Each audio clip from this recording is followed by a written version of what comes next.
Bien, pues hacemos saltos en la historia, hablamos de temas que tienen que ver con el día a día, con el momento que hoy nos toca vivir y también, ¿por qué no?, recordar lo que decía el propio Santillana, que no recuerda su historia, tiende a repetirla. Pues vamos a retrotraernos al siglo XVI para conocer un poquito más la figura de Leonardo da Vinci. Lo hacemos con un especialista, un gran periodista como es Carlos Mesa. Carlos, buenas noches. Buenas noches, Pedro. Bienvenido, Carlos. Pues muchas gracias. Gracias a ti por estar con nosotros, Carlos, y de presentarnos a este Leonardo da Vinci, que no sé si desde esa faceta uno lo estudia en el colegio, en el bachillerato, en la universidad, la que vamos a abordar nosotros. La que vamos a abordar es una faceta diferente del gran Leonardo, ¿no? A Leonardo se le conoce sobre todo por una de las más extrañas facetas de las que él no se hacía eco, porque él no decía que era pintor. Sin embargo, lo primero que nos viene a la mente, más incluso que sus propios inventos, es su figura como pintor, ¿no?, como artista. Pero él siempre se dijo que era un ingeniero, un gran matemático, alguien que después llevó a plasmar, aunque fuera en libros, una enorme cantidad de inventos. Pero también está esa parte profética, incluso en su momento se llegó a hablar de ese Leonardo cocinero, que sería otra cuestión a hablar en algún otro programa. O sea, que Leonardo da Vinci fue un profeta, un visionario. ¿Con qué nos quedamos? Yo diría que un visionario. Un visionario. Yo, para mí, es una persona que era un gran observador, sobre todo un observador de la naturaleza, y a partir de ese mundo que él veía a su alrededor, pues fue plasmando una serie de ideas, unos pensamientos, unos aforismos en sus códices. De hecho, en dos de estos códices es donde se reflejan todos estos pensamientos más visionarios, que es el Códice Atlántico y el Códice de Madrid, y a partir de aquí, pues cada uno puede extraer sus conclusiones. Habrá quien vea en ello, más que una visión, una predicción de futuro. ¿Leonardo era una especie de Nostradamus o no? No. No. De hecho, tampoco yo creo que a Nostradamus le tengamos que decir que fue un profeta. Esa es mi particular. También, ¿sí? Yo diría de Nostradamus otro visionario. Otro visionario. Sí, porque sus centurias son muy interpretables. Ya sabes que si nos atenemos las cuartetas, sus centurias, si nos atenemos a lo que este hombre decía, el mundo se ha acabado 50 veces, porque cada cual saca de ahí la interpretación. Yo tengo libros de aquellos de hace 40 años, ya sabes, cuando se vendían las profecías de Nostradamus, que el mundo ya se habría acabado hace un montón de años, ¿no? Si quieres buscarle una salida, se la encuentras. Claro, si tú quieres ver allí un hecho en concreto, lo vas a ver. Es como el que ve una paridolia, ¿no? ¿Es lo mismo con Leonardo? Leonardo es algo más reflexivo. No hace una predicción opaca. Él lo que lleva a cabo son una serie de reflexiones personales que hace que pensemos en esa figura del visionario. Dentro de escasos minutos veremos alguna que otra profecía de Leonardo da Vinci, pero antes de llegar ahí sí que me gustaría, antes mencionabas el Códice Atlántico y el de Madrid, ¿no? Sí. ¿De qué habla cada uno de ellos para conocer un poco más a Leonardo, la figura? Bueno, casi todos estos códices lo que hablan son sobre sus inventos. Son códices de ingeniería, donde también se habla de anatomía. Tanto uno como el otro, ¿no? ¿O hay diferenciación entre por qué Madrid y por qué Atlántico? Bueno, el Códice Atlántico lo tendremos en la Biblioteca Ambrosiana. El Códice Madrid pues se encuentra aquí en Madrid, ¿no? Se encuentra en nuestra capital. Por eso se les llaman de esa manera simplemente. No es que se les diferencie en cuanto a contenido. ¿Tenemos hoy algún que otro invento que haya generado Leonardo en el siglo XVI? Que le hayamos dado nombre o que lo estemos utilizando todavía, Carlos. Por ejemplo, el tenedor o por ejemplo, la bicicleta, ¿no? Cuidado, con salvedades, todo hay que decirlo, porque él era italiano, así que comían pasta por descontado, ¿no? Claro. Pero ya estaba inventado el tenedor en aquella época. ¿Cuál era el inconveniente? Que solamente tenía 2 púas. Y claro, la pasta se caía. ¿Y así que Leonardo le introdujo una más y ese es el que todavía seguimos usando hasta hoy en día. Y la bicicleta, 3/4 de lo mismo. Tampoco es un invento de Leonardo, pero él sí que introdujo el sistema de piñones, ¿no? Muy bien. O sea, el sistema de piñones de cambios lo introdujo él. Algo parecido, un engranaje, una especie de engranaje. Carlos, leyendo a Leonardo, leyéndote a ti, he visto que era un amante de los animales, Sí. ¿no?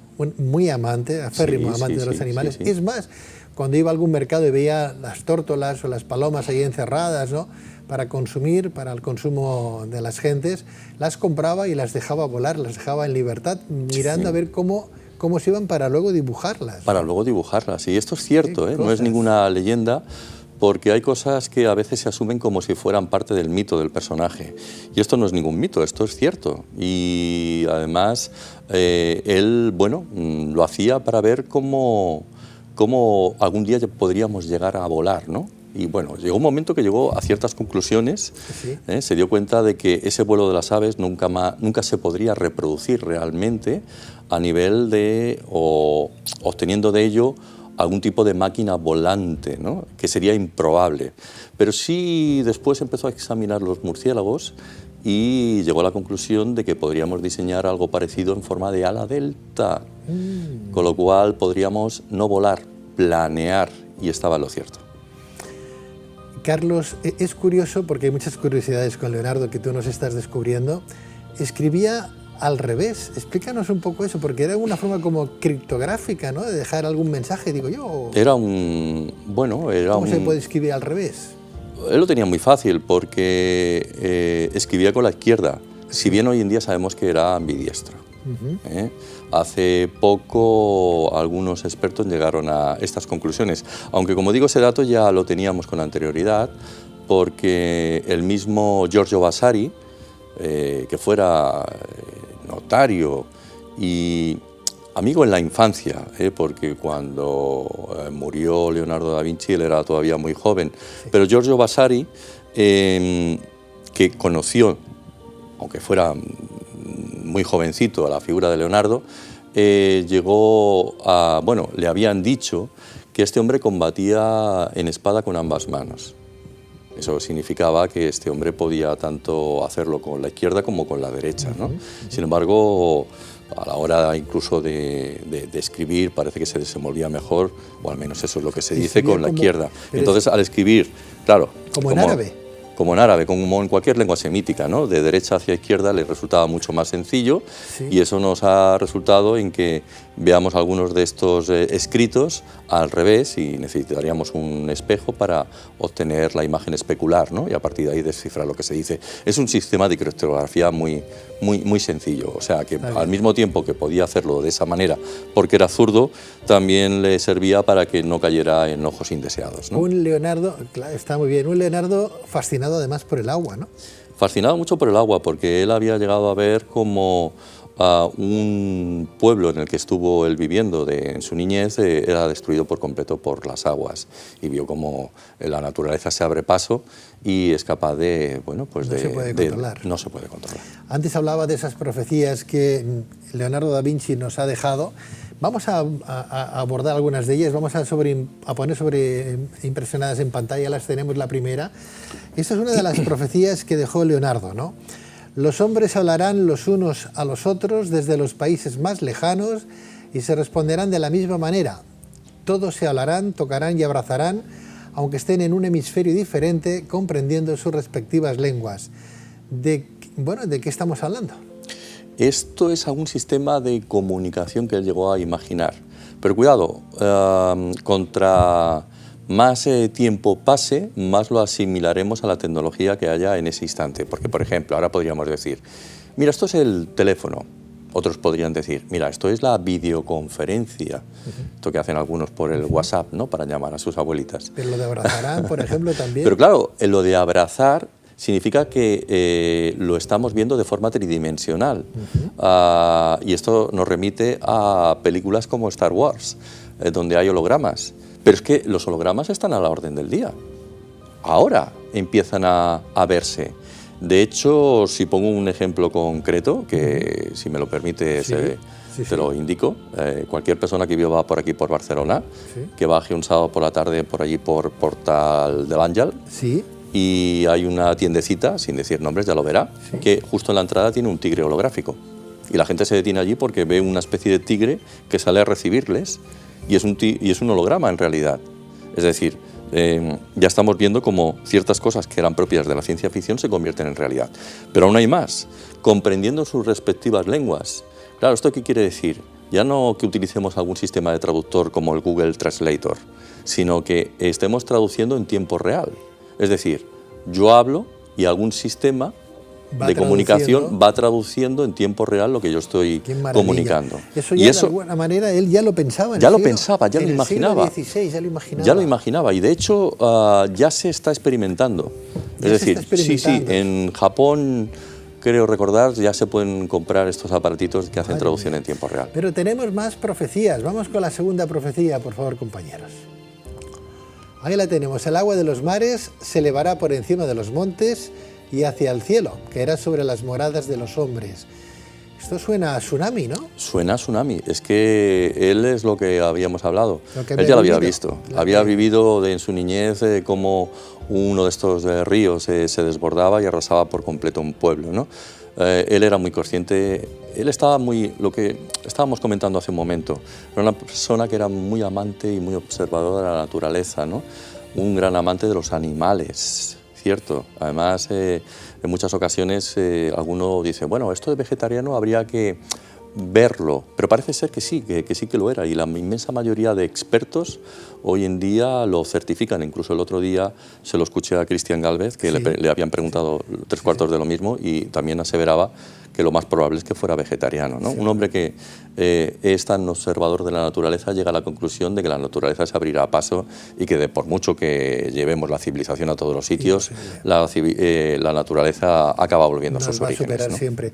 Tenemos más profecías de Leonardo da Vinci. Ahí la tenemos. Muchos que tienen la fe del Hijo solo se levantan templos en nombre de la Madre. Uy, esta es de lo más hereje que pueda haber. Esta es muy herética, porque lo que está dando a entender la fe del Hijo, el Hijo del Hombre, Jesús, y la Madre es María, claro. Ah, María, no la Iglesia. Claro. Solo levantarán templos en nombre de la Madre. Pero vamos a ver, es que es una religión, en principio, en la que se profesa la fe hacia lo que muchos consideran pues el Hijo de Dios. A partir de ahí, ¿qué hace la Madre en esta religión? Claro, él no lo veía bien. Quizá porque su concepción era más gnóstica. Él, podríamos comentar que sería un cristiano, porque por lo visto lo era, pero que se allegaba más a ese cristianismo primitivo, a ese cristianismo gnóstico. Un cristianismo no convencido mucho, ¿no? Sí. Sí, al ¿Cómo? primitivo. No muy convencido, un cristiano no muy convencido. Un cristiano no muy convencido, eso sí que es verdad, porque utilizaba mucha terminología herética en sus escritos. Incluso en sus pinturas vamos viendo que hay muchísima herejía, que es algo que seguramente has comentado aquí por activa y por pasiva, ¿no? Pero es que es cierto y lo estamos viendo allá. Y sobre todo él, por ejemplo, cuando plasma sus pinturas, quita el halo de santidad, ya sabes, de determinados santos. En la Última Cena no vemos el grial por ninguna parte. Vemos que habla allí de lo masculino y de lo femenino, incluso en la Última Cena, ¿no? Que eso nos habla del banquete de Platón, donde se introduce la androginia, eso que se introdujo dentro del Renacimiento a través de Ficino, que sería el médico de los Medici, ¿no? Por lo tanto, este hombre, que además había trabajado para Lorenzo de Medici, era un neoplatónico. Él hablaba de esa androginia, de esa nueva espiritualidad. El sexo de los ángeles para algunos. El sexo de los ángeles para algunos. El andrógino, el ser perfecto, ¿no? Que Claro. Sí, cierto. Carlos Mesa, autor de esta magnífica obra, Leonardo da Vinci, Profecías, de Ediciones Obelisco. Lo pueden ustedes encontrar en cualquier librería de toda España. Carlos, muchas gracias por traernos a Leonardo tan particular, este Leonardo tan curioso, ¿no? Vale, déjame decir una cosa por si acaso, para que nadie se lleve a confusión. Los textos son de Leonardo. Sí. Lo que hice fue, conjuntamente con Ediciones Obelisco, hacer la recopilación y luego hacer una breve introducción para conocer un poquito mejor esa parte más en profundidad, descuidada de la figura de Leonardo, que es necesaria para poder reflexionar sobre todos estos aforismos que vienen a posteriori. Y conocer de forma un poco más cercana a los propios personajes, porque no todos siempre tenemos que hablar de lo que fueron desde un punto de vista exterior, siempre tenemos que buscar también la parte más humana, ¿no? Que tenían más oculto, ¿no? Más ellos, ¿no? Claro, es que el Renacimiento, ahí tendremos esas figuras de los humanistas, que es lo que acabas de decir ahora mismo. Gracias, Carlos. Gracias a ti, Pedro. Muchos éxitos con este último trabajo tuyo. Leonardo da Vinci, Profecías, de Carlos Mesa, Ediciones Obelisco. Buenas noches. Buenas noches.